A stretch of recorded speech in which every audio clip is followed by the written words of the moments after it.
अस्सलामुअलैकुम, मैं हूं इब्रार हुसैन अस्तोरी और नाज़रीन मेरे साथ आसिया कौसर और सबीन शहबाज मौजूद हैं। आज का दिन इंतहाई अहमियत का हामिल है। उसकी वजह यह है कि पार्लियामेंट के अंदर कुछ अहम कानून साजियाँ होने जा रही हैं। ख़ास तौर पर जुडिशल पैकेज की बात की जा रही है। चीफ जस्टिस काजी फायद ईसा की एक्सटेंशन की बात की जा रही है। इसके अलावा अगर उन्हें एक्सटेंशन नहीं दी जाती तो फिर नया chief justice justice Mansoor Shah या जस्टिस मुनीब अख्तर नहीं बल्कि एक और जज होंगे।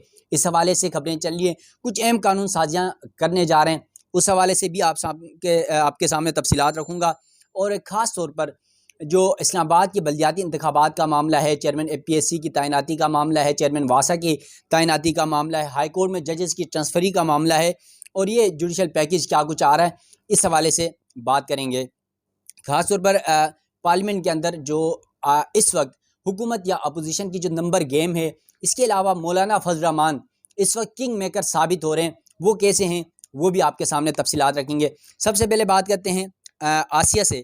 आसिया, हुकूमत जो है वो पार्लियामेंट के अंदर आज, क्योंकि पार्लियामेंट का इजलास आज शाम 5 बजे होने जा रहा है, कल सेनेट का इजलास है और ख़ास कानून साजियाँ करने जा रही है। आइनी तरमीम के भी मामला सामने आ रहे हैं। काजी फैसल साहब, पहले आपको याद हो तो हमारी हलफ बर्दारी वाली तकरीब के दिन जब काजी फैसल साहब से हमारी कुछ दोस्तों की गुफ्तगू हुई तो काजी फैसल साहब ने कहा था मैंने एक्सटेंशन नहीं लेना, लेकिन अगर उन्हें एक्सटेंशन मिल जाती तो एक जुमला जो आपको याद हो मुबारक सानी केस में उन्होंने कहा था कि पार्लियामेंट का हुक्म सर आंखों पर। अगर पार्लियामेंट कर लेती तो वो कल वो कह देंगे उनका हुक्म है तो सर आंखों पर करके वो एक्सटेंशन ले लेंगे। नहीं, देखिए, ये वो मैटर नहीं है कि जिस पे पार्लियामेंट का हुक्म सर आँखों पर होगा। डेफ़िनेटली आपकी एक अपनी ज़ाती राय होती है, काम आपने करना है, पार्लियामेंट ने नहीं आकर करना है यहाँ पर आपकी जगह पर काम। और अगर आपने एक उसूली मौक़िफ़ अपनाया है कि आप एक्सटेंशन नहीं लेंगे, तो वैसे मेरे ज़ाती तौर पर तो ख़्याल ये है कि फिर उस मौक़िफ़ पर आपको कायम रहना चाहिए। और जो इस टाइम सिचुएशन चल रही है, जिस तरह से काज़ी साहब के ऊपर तनकीद की जा रही है, जिस तरह से उनके ऊपर एतराज़ात उठाए जा रहे हैं मुख्तलिफ़ बेंचेज़ में, और जिस तरह के उनके ऊपर एलिगेशंस जो हैं वो लगाए जा रहे हैं गवर्नमेंट के साथ मुंसलिक होने के और उनके हमायती होने के और तहरीक इंसाफ की मुखालफत के, और इस तरह की जिस तरह जो इल्ज़ामात मेरे ख्याल से काजी फाइज़ ईसा साहब पे लग रहे हैं, उसके बाद मुनासिब तो यही है कि काजी फाइज़ ईसा साहब जो हैं वो इस एक्सटेंशन से दस्तबरदार हो जाएं और ये एक्सटेंशन ना लें। अब बाकी अपनी ज़ाहिर है उनकी एक ज़ाती राय है, और फिर गवर्नमेंट इस पर क्या डिसीजन लेती है। ज़ाहिर है गवर्नमेंट जब तक काजी फाइज़ ईसा साहब खुद एग्री नहीं होंगे तो गवर्नमेंट ज़बरदस्ती इस चीज़ को इम्पोज़ नहीं कर सकती, एक्सटेंशन को ज़बरदस्ती इम्पोज़ नहीं किया जा सकता। लेकिन अब देखना ये है कि आगे स्ट्रैटेजी क्या है, गठजोड़ कर क्या चल रहे हैं। जहाँ तक मुझे अंदाज़ा है और जहाँ तक मेरी इन्फॉर्मेशन है और जहाँ तक मेरे सोर्सेज़ का कहना है, तो वो यही है कि काज़ी फाइज़ ईसा साहब एक्सटेंशन नहीं लेंगे। और अभी रिसेंटली जो स्पेशली अगर हम बात करें मुबारक अहमद सानी वाले केस का जो इशू बना और जो सारा मामला हुआ, उसके बाद तो मेरे ख्याल से काज़ी साहब को उसूली तौर पर ही जो है वो साइड पर हो जाना चाहिए इन तमाम तर मामलात से। रही बात कानून साज़ी के हवाले से, तो पार्लियामेंट का काम है कानून साज़ी करना। हम हर कानून साज़ी को जो है वो खुशामदीद कहते हैं, लेकिन जो हमारी पार्लियामेंट कानून साज़ी करती है, उसको यकीनी तौर पर आपके, मेरे लिए, हम सब के लिए खुशामदीद कहना मुश्किल है, क्योंकि वो कानून साज़ी जो होती है वो ज़ाती मफादात की बुनियाद पर होती है। आप इन कानूनों जो जितनी भी आज की आपके पास लिस्ट है, जो कानून साज़ी आज की जा रही है, एक तो चीफ जस्टिस काज़ी फाइज़ ईसा की एक्सटेंशन के हवाले से, फिर आगे नए चीफ जस्टिस को तैनात करने के हवाले से जो कानून साज़ी की जा रही है, जो यूटिलिटी स्टोर्स के हवाले से कानून साज़ी की जा रही है, जो चेयरमैन FPXC और दीगर जितने भी हैं मामलात किए जा रहे हैं, आप मुझे कोई एक कानून साज़ी बता दें जिसमें अवाम का फ़ायदा हो रहा हो, इस सारी कानून साज़ी में जिसमें अवाम का फ़ायदा हो रहा हो। तो ये यहाँ पर आई इसीलिए है कि कानून साज़ियाँ करेंगे, डेफ़िनेटली जो है वो अपने-अपने फ़ायदे उठाएँगे, चले जाएँगे, लेकिन ये नहीं सोचते कि वक़्त का पहिया घूमता है और हमेशा वक़्त एक जैसा नहीं रहता। माज़ी में भी पाकिस्तान मुस्लिम लीग नून, पाकिस्तान पीपल्स पार्टी की जानिब से बड़ी कानून साज़ियाँ की गई, और जब तहरीक इंसाफ की हुकूमत आई तो उन कानून साज़ियों में ये ऐसे उलझे हैं कि आज तक नहीं निकल पा रहे, ठीक है? बाहर से आपको बुलाकर अदालतों से रिलीफ़ तो दिलवाया गया, लेकिन बहरहाल हालात फिर बदलेंगे। वक़्त फिर बदलेगा, इक़्तिदार सदा आपके पास नहीं रहना, तो ऐसी कानून साज़ी करें जो बाद में आपके गले ना पड़े और आप बाद में उसको बर्दाश्त कर सकें। हमारे यहाँ गलती यही होती है कि ज़ाती मफ़ादात को देखकर कानून साज़ियाँ की जाती हैं, अवामी मफ़ादात को नहीं देखा जाता। तो ये मेरी ज़ाती तौर पर राय है। अब आगे इस पर देखें फ़र्दर क्या होता है, एक्सटेंशन मिलती है, नहीं मिलती, मज़ीद क्या सरप्राइज़ आ जाता है सरप्राइज़ यकीनन। आ जाता है, वो बिल्कुल, भी डेफ़िनेटली आसिया ने जिस पॉसिबल तरह है। बात की कि सिर्फ मुफादात के खातिर जो है वो कानून साजियाँ की जाती है, अवाम को उसका कोई फ़ायदा नहीं। सबीन हमारे साथ मौजूद है। सबीन, एक तो ये बताएगा कि नंबर गेम इस वक्त पार्लियामेंट के अंदर हुकूमत के पास और अपोजिशन के पास क्या सिचुएशन है, और ये तमाम बातों में इस वक्त मौलाना फजल रहमान, ये समझे वो ताश के पत्तों में यक्का होता है ना, वो सबसे टॉप पे होता है। मौलाना फजल रहमान साहब कई अरसे बाद हुकूमत से बाहर हैं। पीटीआई को उन्होंने हरी झंडी दिखा दी, आपके सामने है कि उन्होंने कहा कि मैं आपके साथ कोई सियासी इत्तेहाद नहीं करूँगा, इशू टू इशू बात करूँगा। कल आसिफ जरदारी उनके पास पहुँचे, पिस्तौल का गिफ्ट भी दिया है। तो ये क्या बनने जा रहा है? देखिए दो नहीं नहीं, पहले ये सभी जो आपने ताश के यक्के वाली बात ये ना, ये वापस ले लें, उस यक्के को शर्मिंदा ना करें। मतलब इस तरह ना करें। बड़ा मान होता है जब लोग कार्ड्स खेलते हैं, तो बड़ा मान होता है लोगों को उस यक्के के ऊपर। इस यक्के का कोई एतबार नहीं है। बात ये सुने, यक्का कभी मौलाना भी फजल रहमान इस वक्त यक्के का किरदार अदा कर रहे हैं। ये मैं आपको साबित करके दिखा दूंगा यहाँ पर। पहले सबीन को बात करने दे, फिर मैं आपको बता दूंगा नंबर गेम के हिसाब से।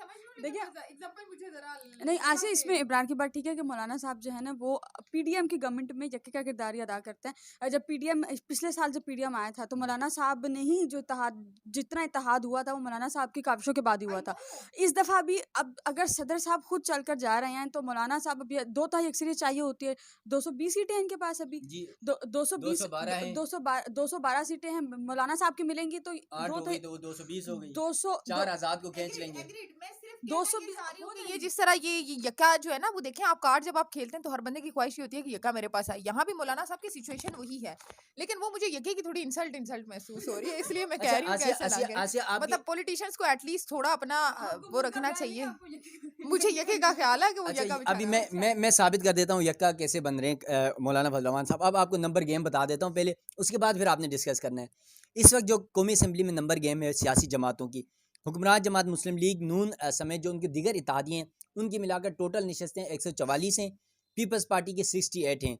अब दोनों तमाम जो इत्तेहाद जमातें हैं उनको मिलाओ तो 212 नशस्तें बनती हैं।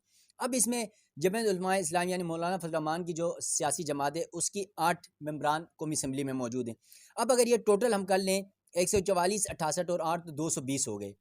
अब 220 में टोटल आइनी तरमीम के लिए कितने चाहिए? 224 चाहिए। तो 4 आज़ाद अराकीन कुछ हमारे ज़राए ये बता रहे हैं कि हुकूमत ने मैनेज कर लिए हैं, बल्कि उनको सेफ हाउस में भी रखा गया है और वोटिंग के टाइम जो मैनेज करते हैं वो अलग लोग हैं। वो खैर तरीके एतमाद में भी मैनेज हुए। 4 बंदे हुकूमत को मैनेज करना कोई मुश्किल काम नहीं है।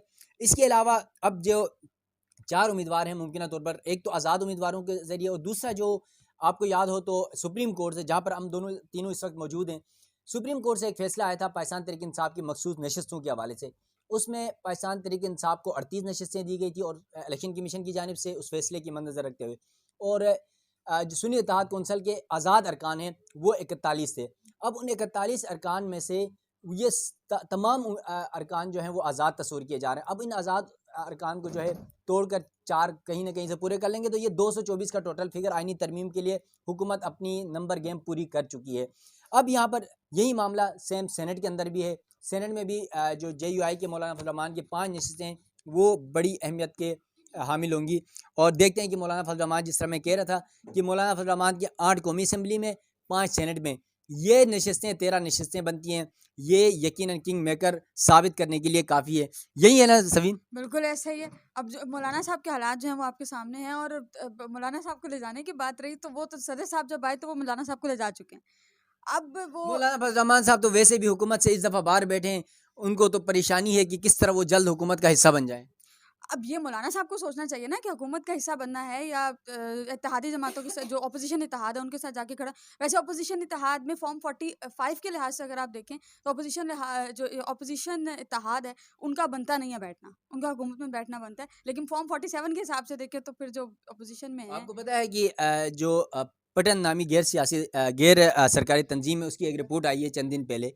उस रिपोर्ट में पशीन से जो मौलाना फजल रहमान साहब की अपनी नशिस्त है ना, उसमें ये कहा गया है कि सबसे ज़्यादा धांधली, सबसे ज़्यादा जो है मुबीना तौर पर जो मामलात ख़राब हुए हैं उस हल्के में हुए हैं। उसके अलावा अता तारड़ के हल्के का बताया गया, मुस्तफ़ा कमाल के हल्के का बताया गया है।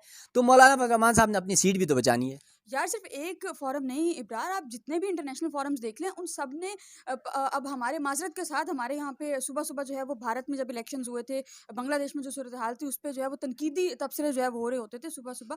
तो अगर आप हालात, अगर हमारे इलेक्शंस अगर आप देख लें तो मेरा ख्याल है कि हमारे इलेक्शन उनसे बहुत बहुत हद तक पीछे हैं हम लोग, क्योंकि जो हमारे जिस तरह इधर इलेक्शंस हुए, आपने भी कवर किया, मैंने कवर किया, इलेक्शंस हमारे सामने। मैंने रात 3 बजे तक कवर किया था। मैंने सुबह 5 बजे मैंने cover पीटीआई को किया। जिता दिया था रात 3 बजे। मैं सुबह 7 सुबह बजे उठा तो नींद लीग जीत चुकी थी। सुबह 7 बजे मैं पीटीआई को जितवा के सोई थी, ठीक है। और जब उसके बाद रिजल्ट्स जो हैं वो आना बंद हो गए और तकरीबन 12:30 से पौने 1 के दरमियान फैसला ये आया जी के उस हल्के से जो है वो शुएब शाहीन साहब को हरा दिया गया था, हारे नहीं थे। मैं 47 में थी। शुएब शाहीन साहब जो है उनको हरवा दिया गया था। तो इलेक्शंस की अगर आप बात करते हैं तो ये इंटरनेशनल फोरम की बात करते हैं, एक फोरम नहीं है, बहुत से फोरम्स हैं। आप आफिन की रिपोर्ट देख लें, आप बाकी जितने भी फोरम्स हैं, हर फोरम ने पाकिस्तानी इलेक्शंस को जो है वो क्या कहना चाहिए कि एक वो कंट्रोवर्शियल इलेक्शन जो है वो करार दिया। और थोड़े बहुत कंट्रोवर्शियल नहीं, बहुत ज़्यादा कंट्रोवर्शियल थे, क्योंकि जो हालात थे वो आपके सामने थे। एक सीट मुझे याद पड़ रहा है, मुजफ्फराबाद की आई गेस वो सीट थी, वहाँ पे मेरा अपना भी एक जानने वाला था, वो मुझे भेजता रहा तकरीबन 2 दिन तक। वहाँ पे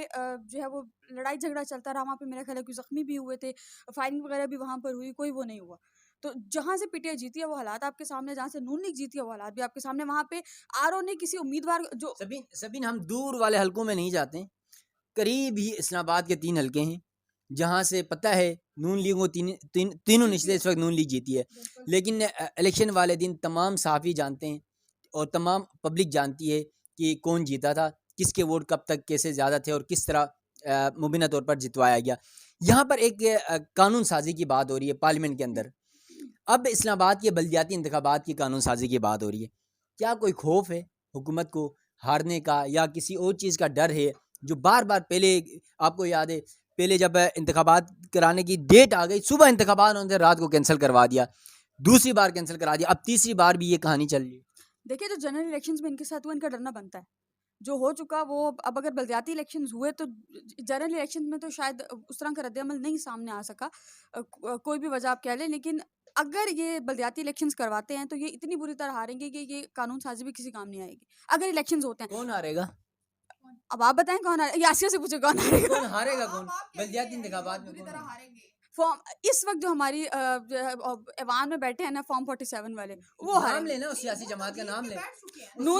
नून लीग हारेगी, पीपल्स पार्टी हारेगी, बहुत इस्लामाबाद में बल्दियाती इंतखाबात में बिल्कुल कह हारेगी। सकती हैं, ये आप कैसे कह सकती हैं कि जीतेगी नून कैसे? नहीं हारेगी कैसे? आप मुझे ये बताएं ना, आपने इलेक्शन से कबल ये फैसला कैसे किया? कैसे जितवाए जाएंगे? वो जितवाए जाएंगे। फॉर्म 45 मेरी बात सुने, मेरी बात सुने, मेरी अच्छा, बात आप दोनों लड़े नहीं, नहीं पहले मैं एक बात कर लें। एक मैं अपना मुद्दा अच्छा नहीं, जरा सामने आसिया रखना देखें, चाह रही हूँ। आसिया बात ये है कि सबीन जिस तरह बात करी 8 फरवरी के इंतखाबात, आपने भी कवर किया, मैंने भी किया, सबीन ने भी कवर किया, इस्लामाबाद के तीनों हलके। मैं रात 3 बजे तक कवर करता रहा, मैं रिजल्ट देता रहा। मेरे मुताबिक कम से कम 40,000 से ज़्यादा NA46 में पीटीआई जीत रही थी, 40,000 प्लस से। सुबह तकरीबन मैं कोई 8-9 बजे उठाऊं तो जो रिजल्ट है वो यकसर तब्दील हो चुके थे। आपको सोना नहीं चाहिए था ना अबरार, आप जागते रहते तो रिजल्ट यार मुझे क्या पता था, मुझे क्या पता था 3 घंटे में, मुझे क्या पता था कि बैग के थैले 3 घंटे में खुलने। देखिए 8 फरवरी की जो है ना, एक तो पहली बात ये है कि मुझे ये लगता है कि इलेक्शन की रात जो है ना वो हम पूरी पाकिस्तानी कौम को जागना चाहिए, ताकि हमें कम से कम ये अफसोस ना हो गया हम सो के जागे तो रिजल्ट चेंज हो गया। ये सबीन की बात से एग्री एक करते हो? अगर एक सजो- इंतखाबात बल्दियाती इंतखाबात सिर्फ इसलिए कैंसिल किए जा रहे हैं ताकि मुस्लिम लीग नून को शिकस्त नजर आ रही है। देखिए मुस्लिम लीग नून को शिकस्त तो 8 फरवरी के इलेक्शन में भी नजर आ रही थी। फिर आपके फिर सामने आपने की बात जिता है दिया। ना, एक सेकंड मेरी गुजारिश सुने ना, कि ये शिकस्त तो तब भी जो है वो पाकिस्तान मुस्लिम लीग नून को और पाकिस्तान पीपल्स पार्टी को नजर आ रही थी। आप लोगों ने एक चीज नोटिस की है कि ये वो दो सियासी जमातें जो इक्तदार के अंदर बैठी हुई हैं, बज़ाहिर तो इत्तेहादी हैं कि कानून साजी की जाएगी, ये किया जाएगा, वो किया जाएगा। आपने कभी उनके अंदर जो तनाज़ा पाया जा रहा है उस पर कभी काम करने की कोशिश की है कि पाकिस्तान मुस्लिम लीग नून और पाकिस्तान पीपल्स पार्टी इस वक्त पाकिस्तान के अंदर दो सियासी जमातें ऐसी हैं जो एक दूसरे के सबसे बड़े हरीफ हैं? ये वो मनाफकत का अमल है कि सामने जो है वो बैठे हुए होते हैं, एक दूसरे का साथ भी दे रहे हैं लूटने में, लेकिन अपने अपने मफादात का जहाँ पर टकराव आता है तो वहाँ पर साइड पे हो जाते हैं। वैसे शहबाज शरीफ साहब ने ठीक कहा था, मैं जरदारी को लाहौर की सड़कों में घसीटूंगा, और वो आजकल घसीट रहे। देखिए बातें तो सियासी बयानात तो बहुत सारे आते हैं, आपके खान साहब ने भी बहुत सारी बातें की थी। अगर मैं मेरे क्या मतलब खान साहब, मेरे कौन से मैं पियो लगे हुए, आपने तो वो जो की बात कर रही हूँ वो असल में आपको पता है जैसे हम बात करते हैं तो कभी किसी पे मुस्लिम लीग नून का टैग लग रहा है, कभी पाकिस्तान पीपल्स पार्टी का लगता है, लेकिन बहरहाल इस्लामाबाद की अगर हम बात करें तो इस्लामाबाद के पहले भी जो रिजल्ट्स आए हैं 3 हलकों के 46, 47 और 48 के, आई थिंक अभी भी उनके फैसले जो हैं वो पेंडिंग है, कंप्लीट नहीं हुए। अभी भी वो अपलेट कोर्ट में मेरे ख्याल से वो चल रहे हैं, हाँ ट्रिब्यूनल्स में वो मामला जो है वो ज़ेर समाअत है, अभी उनके फैसले होना बाकी है। लेकिन बहरहाल बल्दियाती इंतखाबात में ताख़ीर जो है ये इलेक्शन कमीशन के ऊपर सवालिया निशान है। इलेक्शन कमीशन की परफॉर्मेंस ओवरऑल और स्पेशली 8 फरवरी के इंतखाबात से लेकर अब तक मेरे ख्याल से इलेक्शन कमीशन को ख़त्म कर देना चाहिए। जब एक इदारे ने काम नहीं करना तो एटलीस्ट मुल्क का पैसा ज़ाया ना करे ना। आप वहाँ पर बैठे हुए एयर कंडीशन भी यूज़ कर रहे हैं, एसी लगा के बैठे हुए हैं, प्रोटोकॉल भी ले रहे हैं, सारा कुछ भी ले रहे हैं, करना आपने कुछ नहीं है। जो कर रहे हैं उन्हें सामने आके करने दे दें। इस तरह की गठजोड़ बनाकर कम से कम कोई 4 पैसे अवाम की जेब में रहने दे दें। जो बोलता है उसको तो आपने कमिश्नर रावलपिंडी की तरह गायब करवा देते हो, क्या करें? कमिश्नर रावलपिंडी वाली आप स्ट्रेटेजी नहीं समझे सर। कमिश्नर रावलपिंडी बोले नहीं है, वो बुलवाए गए हैं। उस वक्त मुस्लिम लीग नून के अंदर और पाकिस्तान पीपल्स पार्टी जो है वो एक साथ बैठने के लिए तैयार नहीं थी और हुकूमत बन नहीं पा रही थी। वो बेसिकली ब्लैकमेल किया गया नून लीग को और पीपल्स पार्टी को कि अगर आप लोग एक साथ नहीं बैठेंगे, गवर्नमेंट नहीं बनाएंगे तो ये होगा। और फिर कोई तीसरा ये कौन है जो तीसरा जो ये कौन है? और ये मुझे भी पता है कि कौन है। ये नाम लेकर मुझे रात को घर जाना है। मुझे आप घर जाने दें, अपने घर में सुकून से जाकर सोना चाहती हूँ ताकि मैं सुबह उठूं तो रिजल्ट चेंज हुआ हो, लेकिन अपने घर में सोई भी हूँ।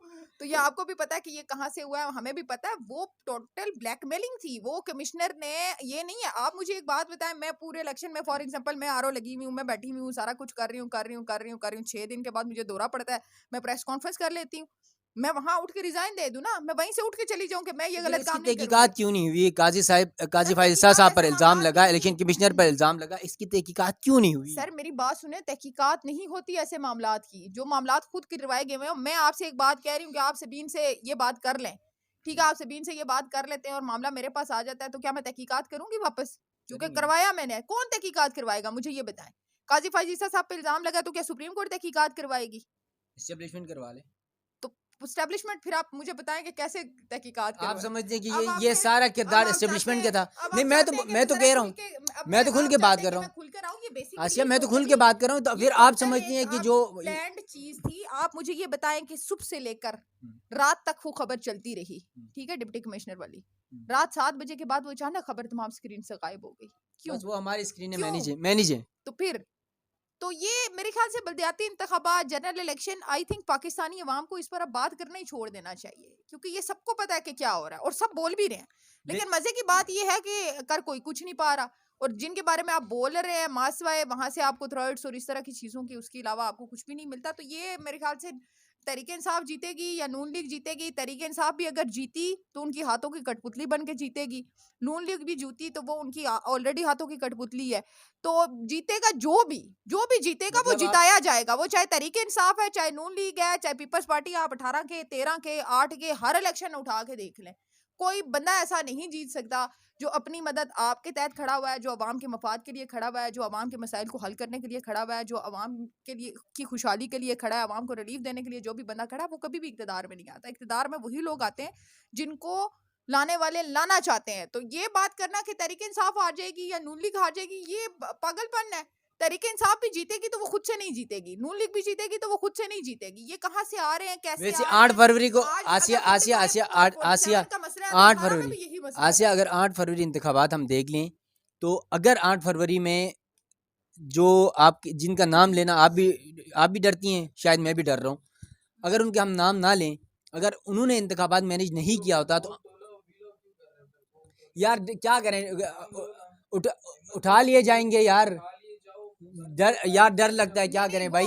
बीवी बच्चे वाले लोग हैं, तुम्हारी तरह कमारे नहीं है, इधर बैठे हुए कमर मेकन, और ये हमें वर्गला रहे हैं ताकि हम किसी ऐसे इदारे के हवाले से बात करें जो हमें कल उठा लें, और ये इस तरह की ख्वाहिशात हम कभी पूरी होने नहीं देंगे। ये हमें वर्गला नहीं रहे, ये हमें बेसिकली बताना चाह रहे हैं कि हक सच की बात करें। और ये इनको भी पता है कि पाकिस्तान के अंदर हक सच की बात करना कितना मुश्किल है। लेकिन मैं फिर भी ये अगर इंसिस्ट कर रहे हैं तो मैं आपको बताना चाहती हूँ। आप कह रहे हैं जी आपने 8 फरवरी के इलेक्शन देखे। मैंने 8 फरवरी के इलेक्शन भी देखे हैं, मैंने 2018 के इलेक्शन भी देखे हैं, मैंने 2013 के इलेक्शन भी देखे हैं, पाकिस्तान की 77 साल तारीख के इलेक्शन मैंने देखे हैं।